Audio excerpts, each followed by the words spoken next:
ಕಲೆಗಳು, ಸಾಹಿತಿಗಳು, ಮನರಂಜನೆಗಳು, ಕಥೆಗಳು, ಪ್ರತಿಭೆಗಳು ಹಾಗೂ ಜಗತ್ತಿಗೆ ಕಾಣದ ಲೋಕವನ್ನು ಬೆಳಕಿಗೆ ತರಲು ನಮ್ಮನ್ನು ಸಂಪರ್ಕಿಸಿ. US Kannada news. ಈ ವಿಡಿಯೋ ಇಷ್ಟವಾದಲ್ಲಿ ಸಬ್ಸ್ಕ್ರೈಬ್ ಮಾಡಿ, ಶೇರ್ ಮಾಡಿ ಮತ್ತು ಲೈಕ್ ಮಾಡಿ. ಧನ್ಯವಾದಗಳು.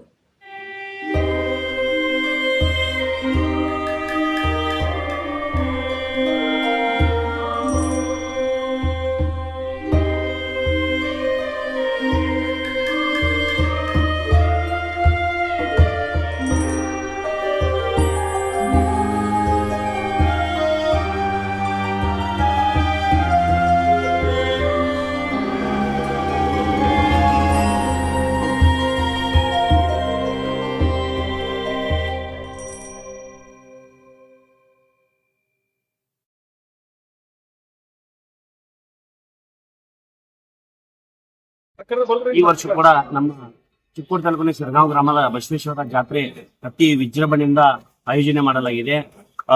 ದಿನಾಂಕ 26/8/2024 ಇವ ಸೋಮವಾರ.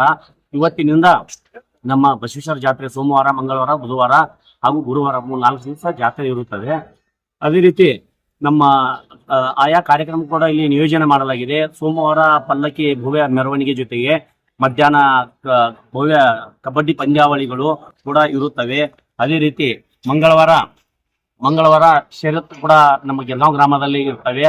ಅದೇ ರೀತಿ ಮೋಟೋ ರೇಸ್ ಕ್ರಾಸ್ ಅದನ್ನು ಕೂಡ ಈ ವರ್ಷ ಆಯೋಜನೆ ಮಾಡಲಾಗಿದೆ. ಭವ್ಯ ಪ್ರಮಾಣದಲ್ಲಿ ಅದು ಕೂಡ ಇರುತ್ತದೆ. ಕಳೆದ 3-4 ವರ್ಷಗಳಿಂದ ಇರಲಿಲ್ಲ. ಈ ವರ್ಷ ಎಲ್ಲ ನಮ್ಮ ಊರಿನ ಹಿರಿಯರು ಸೇರಿ ಈ ಮೋಟೋ ಕ್ರಾಸ್ ಮಾಡೋದಂತ ಅದನ್ನು ಕೂಡ ಈ ವರ್ಷ ಇದೆ. ಅದೇ ರೀತಿ ಡ್ಯಾನ್ಸ್ ಸ್ಪರ್ಧೆ ಕೂಡ ಸಾಯಂಕಾಲ ಸಂಜೆ ರಾತ್ರಿ 10 ಗಂಟೆಗೆ, ಕುಸ್ತಿ ಕೂಡ ಮಂಗಳವಾರ ಇರ್ತವೆ. ಬುಧವಾರ ಮುಂಜಾನೆ ಕುದುರೆ ಎತ್ತಿನ ಷರತ್ತು, ಆಮೇಲೆ ವಿವಿಧ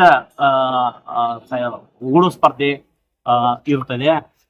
ಅದೇ ರೀತಿ ಮಧ್ಯಾಹ್ನ 1 ಗಂಟೆಗೆ ಅಂತಾರಾಷ್ಟ್ರೀಯ ಮಟ್ಟದ ಚೆಂಗಿ ನಿಕಾಲಿ ಕುಸ್ತಿಗಳು ಕೂಡ ಇಲ್ಲಿ ಆಯೋಜನೆ ಮಾಡಲಾಗಿದೆ. ಇರಾನ್ ಹೊರ ದೇಶಗಳಿಂದ ಪೈಲ್ವಾನರು ಬರ್ತಾರೆ. ಹರಿಯಾಣ, ಪಂಜಾಬ್, ಮಹಾರಾಷ್ಟ್ರ ಹೀಗೆ ಇಲ್ಲಿ ನಾನಾ ಕಡೆಗಳಿಂದ ಪೈಲ್ವಾನರು ಆಗಿಸ್ತಾರೆ. ನನಗನ್ಸುವ ಮಟ್ಟಿಗೆ ಇದು ನಮ್ಮ ಕರ್ನಾಟಕದಲ್ಲೇನೆ ಒಂದು ಕುಸ್ತಿ ಹೆಸರುವಾಸಿಯಾಗಿರುವಂತಹ ಶಿರಗಾಂವ್ ಗ್ರಾಮದಲ್ಲಿ ಬಹಳ ಬಹು ಗ್ರಾಮಗಳಿಂದ ಬಾಗಲಕೋಟೆ ಆಗಲಿ, ಬಿಜಾಪುರ ಆಗಲಿ, ಧಾರವಾಡ, ನಾನಾ ಉತ್ತರ ಕರ್ನಾಟಕದ ಭಾಗದಿಂದ ಆಗಲಿ, ಬೆಂಗಳೂರಿನಿಂದ ಆಗಲಿ ಎಲ್ಲರೂ ಕೂಡ ಇಲ್ಲಿ ಕುಸ್ತಿಗೆ ಸಾಕಷ್ಟು ಪ್ರಮಾಣದಲ್ಲಿ ಆಗಿಸ್ತಾರೆ. ಅದೇ ರೀತಿ ರಾತ್ರಿ ರಸಮಂಜರಿ ಕಾರ್ಯಕ್ರಮ ಕೂಡ ಬುಧವಾರ ರಾತ್ರಿ 10 ಗಂಟೆಗೆ ಇರುತ್ತದೆ. ಗುರುವಾರ ಕೂಡ ರಸಮಂಜರಿ ಕಾರ್ಯಕ್ರಮ ಇರುತ್ತದೆ. ಈ ಒಂದು ಕಾರ್ಯಕ್ರಮಕ್ಕೆ ಎಲ್ಲ ಭಕ್ತಾದಿಗಳು ಬಂದು ಈ ಒಂದು ನಮ್ಮ ಜಾತ್ರೆಗೆ ಒಂದು ಮೆರಗು, ಒಂದು ಶೋಭೆ ತರಲಿ ಅಂತ ಈ ಸಂದರ್ಭದಲ್ಲಿ ಹೇಳಕ್ ಇಷ್ಟಪಡ್ತೀನಿ. ನನ್ನ ಹೆಸರು ಭೀಮಾ ಬಂಡು ಅಗತ್ಯ. ನಾವು ಸಿರ್ಗಾಂವ್ ಗ್ರಾಮದಲ್ಲಿ ಶ್ರೀ ಬಸವೇಶ್ವರ ದೇವಸ್ಥಾನವು ಒಂದು 500 ವರ್ಷಗಳ ಇತಿಹಾಸ ಉಳ್ಳದಾಗಿದ್ದು, ಇಲ್ಲಿ ಮೊದಲು ಒಂದು ಗುತ್ತಿ ಅಂತಿತ್ತು. ಅದಾದ್ಮೇಲೆ ಆಕಳ ಹಾಲು ಕರಿತಿತ್ತು. ಅದೇ ರೀತಿ ಒಬ್ಬರಿಗೆ ಕಂಚಿನಿಂದ ಬಂದು ಇಲ್ಲಿ ಬಸವೇಶ್ವರ ಬಗ್ಗೆ ಮಾಹಿತಿ ಕೊಟ್ಟಾಗ ಅದನ್ನಾಗಿದ್ದು ಇಲ್ಲಿ ದೇವಸ್ಥಾನ ಇದನ್ನ ಮಾಡಿದ್ರು. ಅದೇ ರೀತಿ ಪ್ರತಿ ವರ್ಷ ಜಾತ್ರೆ ಆಯಾ ಕಾರ್ಯಕ್ರಮಗಳನ್ನ ಆಯೋಜನೆ ಮಾಡ್ತಾರೆ. ಸರ್, ಇಲ್ಲಿ ಎಷ್ಟು ಜನ ಬರ್ತಾರೆ? ಲಕ್ಷಗಟ್ಟಲೆ ಬರ್ಬೋದು. ಸರ್, ದಿನ ಇಲ್ಲಿ ನೀನು ಅನ್ನ ಪ್ರಸಾದ ಇದೆ, ರುದ್ರಾಭಿಷೇಕ, ಮುಂದೆ 3 ಟೈಮ್ ಪೂಜಾ ಕಾರ್ಯಕ್ರಮ ನಡೀತೆ. ಬಸವಣ್ಣ ಪವಾಡಗಳು ಸಾಕಷ್ಟು ಜನರು ಅವರಿಗೆ ಅವಶ್ಯಕತೆ ಇದ್ದ ರೀತಿಯಲ್ಲಿ ಸಾಕಷ್ಟು ಜನ ನಡ್ಕೋತಾರೆ. ಅವ್ರಿಗೆ ಏನು ಇದನ್ನಿದೆ ಆ ರೀತಿ ನಡ್ಕೊಂಡು ಆ ದೇವರ ಆಶೀರ್ವಾದದಿಂದ ಸಾಕಷ್ಟು ಕೆಲಸವನ್ನು ಮಾಡಿದ ನಂತರ ಇಲ್ಲಿ ಸಾಕಷ್ಟು ಜನ ಬರ್ತಾರೆ. ಸಾಕಷ್ಟು ಜನ ಮಕ್ಕಳಾಗ್ಲಿಲ್ಲ ಅಂತ ಹೇಳಿ ನಮ್ಮಲ್ಲಿ ಒಬ್ಬರಿಗೆ ಆಶೀರ್ವಾದ ಆಗಿದೆ. ಅವ್ರ ಹೊತ್ತಿಂದ ದೇವರ ಇದನ್ನ ಬಸವಣ್ಣ ಅವರಲ್ಲಿ ಇದನ್ನ ಅವರು ಇದನ್ನ ಕೊಡ್ತಾರೆ ಔಷಧ. ಆ ರೀತಿ ಸಂಜು ಪೂಜಾರಿ. ನಮಸ್ಕಾರ ಸರ್. ಇಲ್ಲಿ ಯಾವ ರೀತಿ ಅಂದ್ರೆ ಸರ್, ನಮ್ಮ ಶಿರಗಾಂವ್ ಗ್ರಾಮದಲ್ಲಿ ಆಗಲಿ ಅಥವಾ ನಮ್ಮ ಚಿಕ್ಕೋಡಿ ತಾಲೂಕಿನ ಆಸ್ಪಾಸ್ ಯಾವ ಊರದ ಹಳ್ಳಿಗಳೆಲ್ಲ ಬರ್ತಾರೆ. ಇಲ್ಲಿ ನಮ್ಮ ಕೌಲ್ ಹಚ್ಚುವ ಪದ್ಧತಿ ಒಂದಿದೆ ಸರ್. ಆ ಕೌಲ್ ಹಚ್ಚು ಅಂದ್ರೆ ಬಸವೇಶ್ವರ ಅಲ್ಲಿ ನಂಬಿಕೆ ಇಟ್ಟ ಕೌಲ್ ಆದ್ಮೇಲೆ ಯಾವ್ದೇ ಕೆಲಸ ಇರಲಿ, ಒಂದು ವಾಹನ ಇರಲಿ ಅಥವಾ ಬೋರ್ ಹೊಡೆಯೋದು, ಬೋರ್ವೆಲ್ ಇರಲಿ ಅಥವಾ ರೈತರು ಒಂದು ಹೊಲ ತಗೋದಿರ್ಲಿ, ಅದು ನಮ್ಮ ಬಸವೇಶ್ವರ ಅವ್ರ ಕೌಲ್ ಪಾಠ ಮೇಲೆ ಯಾರು ಒಂದ ಹಿಂದ್ ಸರಿಯದೆ ಅದನ್ನ ಕಾರ್ಯರೂಪಕ್ಕೆ ಕೌಲ್ ಆದ್ರೇನ ಅದನ್ನ ಕೆಲಸ ಮಾಡ್ತೇವೆ. ಇಲ್ಲಾಂದ್ರೆ ಇಲ್ಲಿ ಆಸ್ಪಾಸ್ ಯಾವ ಹಳ್ಳಿ ಮಂದಿ ಅದನ್ನ ಮಾಡಂಗಿಲ್ಲ. ಪವಾಡ ಅಂದ್ರೆ ಸರ್ ಇವತ್ತು ನೀವು ನೋಡ್ಬೋದು ಸರ್. ಈಗಾಗ್ಲೇ ಒಂದ್ 3-4 ದಿವಸ ಕಂಟಿನ್ಯೂ ಮಳಿ ಸರ್. ಬಸವೇಶ್ವರ ಪವಾಡ ಅಂದ್ರೆ ಇವತ್ತು ಮುಂಜಾನೆ ಒಂದು ನೀರು ಹೇಳ್ತಾರೆ. ಇದೇ ರೀತಿ ನಮ್ದ 500 ವರ್ಷ ಇತಿಹಾಸ ಇರ್ತಾರೆ. ಇನ್ನು ಮಟ್ಟ ಭವ್ಯ ಜಂಗಿ ಕುಸ್ತಿ ಆಗ್ತಾವ ಸರ್ ಬುಧವಾರ ದಿವಸ. ಆ ದಿವಸ ನಮ್ದು ಯಾವ ರೀತಿ ಒಂದೇ ಅಡಚಣೆ ಇಲ್ದ ನಮ್ ಕುಸ್ತಿ ಪಾರಾಗುತ್ತೆ. ಅಂದ್ರೆ ಮಳೆಗಾಲ ಇರೋದ್ರಿಂದ ನಮ್ ಬಸವೇಶ್ವರ ಒಂದು ಶಕ್ತಿ ಐತೆ ಅನ್ನೋದ್ರಿಂದ ಯಾವ್ದೇ ರೀತಿ ನಮ್ ಕಾರ್ಯಕ್ರಮ ಮತ್ತೆ ನಿಲ್ಲುವುದಿಲ್ಲ. ಮತ್ತೊಂದು ವಿಶೇಷ ಏನಂದ್ರೆ ಸರ್, ಸೋಮವಾರ ಮಂಗಳವಾರ ಬುಧವಾರ ಲಕ್ಷಾಂತರ ಜನ ಬರ್ತಾರೆ ಸರ್. ನಮ್ಮಲ್ಲಿ ಯಾವ್ದೇ ರೀತಿ ಒಂದು ಜಗಳ ಅಥವಾ ತಂಟೆ ತಕರಾರು ಯಾವುದೇ ಒಂದು ಬಸವೇಶ್ವರ ಶಕ್ತಿ ಇರೋದ್ರಿಂದ ನಮ್ಗೆ ಇನ್ನೂ ಮಟ್ಟ ಯಾವ್ದು ಆಗಿಲ್ಲ. ಮತ್ತೆ ಇನ್ ಮುಂದೆ ಆಗಿಲ್ಲ ಅಂತ ನಮ್ ನಂಬಿಕೆ ಸರ್. ಇಲ್ಲಿ ಭಕ್ತಾದಿಗಳು ಮಹಾರಾಷ್ಟ್ರ ಬರ್ತಾರೆ, ಕರ್ನಾಟಕ ಇದಾರ್ರಿ, ಎಲ್ಲಾ ಕಡೆಯಿಂದ ಜನ ಬರ್ತಾರೆ ಸರ್. ಈ ಮುಖಾಂತರ ಕರ್ನಾಟಕ ಜನತೆಗೆ ಏನಕ್ಕೆ ಹೇಳಕ್ ಇಷ್ಟಪಡ್ತೀನಿ? ಇಷ್ಟ ಏನಂದ್ರೆ ನಮ್ಮಲ್ಲಿ ನಾವು ಯಾವ ರೀತಿ ನಂಬಿಕೆ ಇಟ್ಟಿದಾರ, ಭಕ್ತಾದಿಗಳು ನಂಬಿಕೆ ಇಟ್ಟಿದಾರೋ ಆ ಭಕ್ತಾದಿಗಳು ನಂಬಿಕೆ ಇಟ್ಟದಂತ ಎಲ್ಲಾ ಭಕ್ತಾದಿಗಳು ಯಾವ್ದೋ ಒಂದು ಬಸವೇಶ್ವರ ಕಮ್ಮಿ ಮಾಡಿಲ್ಲ.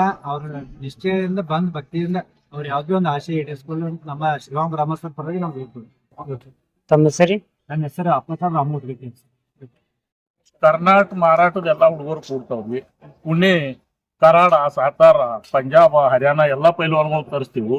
ಅದಕ್ಕೆ ಹೆಚ್ಚರಿ ಬಿಜಾಪುರ, ಚಡ್ಚನ, ಗುಲ್ಬರ್ಗ, ದಾವಣಗೆರೆ, ಮೈಸೂರು ಹಿಡ್ಕೊಂಡ್ ಮಂದಿ ಕುಸ್ತಿ ನೋಡಕ್ ಭಕ್ತರು ಹೆಚ್ಚು ಬರ್ತಾರೆ. ಸಿರ್ಗಾಂವ್ ಊರ್ ಯಾವ ರೀತಿ ಕುಸ್ತಿಗಳು ಜಂಗಿ ಕುಸ್ತಿ ಸುಳು ಕುಸ್ತಿ ಇರ್ತಾವ್ರ. ನಮ್ಮಲ್ಲಿ ಹೆಂಗ್ರಿ ಒಟ್ಟ ಕಾಟ ಕುಸ್ತಿ ಹಚ್ತೇವ್ರಿ ನಾವು.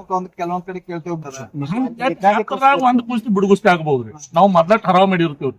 ಎಷ್ಟು ದೊಡ್ಡ ಅವ್ರು ಹೇದಟ್ ಕೊಟ್ಟಿರ್ತೇವ್ರಿ ನಾವು. ನಮ್ಮಲ್ಲಿ ಕುಸ್ತಿ ನಿಕಾಲಿ ಆಗ್ಬೇಕು ಅಂದ್ರೆ ಹೆಂಗ್ ಐತ್ರಿ, ನಮ್ 3 ಊರು ಶಿರಗಾಂವಡಿ, ಗಿರ್ಗಾಂವ್ ಭಕ್ತರು ಭಾಳ 1000, 2000, 10,000, 25,000 ಲಕ್ಷ ಇಟ್ಟಿಂದ ಭಕ್ತಿಲಿ ಪಟ್ಟಿ ಕೊಟ್ಟಿದಾರ್ರಿ. ಅವ್ರು ಒಂದೊಂದ್ ಕುಸ್ತಿನ ಇಟ್ಟಿದಾರ. ಅವೆಲ್ಲ ಮೊದಲು ನಾವು ಠರಾವ್ ಮಾಡಿ ಕುಸ್ತಿ ಇಟ್ಟಿರ್ತೀವಿ. ಈಗ ಯಾವ ರೀತಿ ಬಿಡುಗುಸ್ತಿಲ್ಲ ಹಂಗ ಹತ್ರಾಗ ಒಂದ್ ಕುಸ್ತಿ ಆಗ್ಬೋದ್ರಿ ಬಿಡುಗುಸ್ತಿ.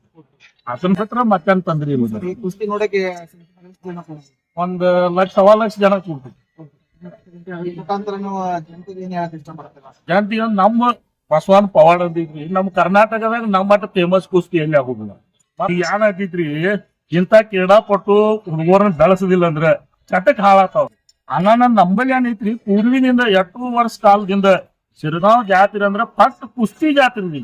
ಮತ್ತೇನ್ ಹತ್ತಿದ ಇಲ್ರಿ, ಕುಸ್ತಿಗಾಗಿ ಮಂದಿ ಬರ್ತಾರ್ರಿ. ಒಟ್ಟು ಹುಡುಗರು ಹಾಳಾಗಬಾರದು ಹೇಳ್ರಿ. ಒಟ್ಟು ನಾವು ಕುಸ್ತಿ ಬೆಳ್ಸಾಕ್ರಿ. ಇದನ್ನ ಬಿಟ್ರ ಮತ್ತೇನು ಮಾದೇವ್ ಬಾಳಪ್ಪ ಹೋದ್ರಿ. ಚಂದ್ರಕರ